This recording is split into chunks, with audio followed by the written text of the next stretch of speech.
M news కి స్వాగతం. పశ్చిమ గోదావరి జిల్లా నరసాపురం గోదావరి తీరం శివనామస్మరణం మారుమ్రోగుతోంది.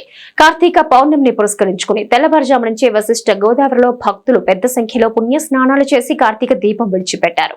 పట్టణంలోని పలు శివాలయాలు భక్తులతో కిటకిటలాడాయి. అమరేశ్వర, కపిల మల్లేశ్వర, లక్ష్మణేశ్వరం స్వామి ఆలయాల్లో భక్తులు పోటెత్తారు.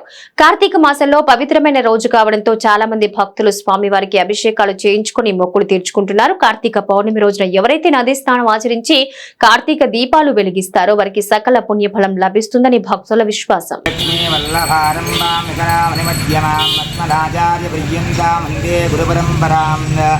దేవరాజదయావాత్రం దీభక్త్యాదివనాశనం ఋగ్వాదిమణిర్మాణ్యం వందే శ్రీయుతనామహిం.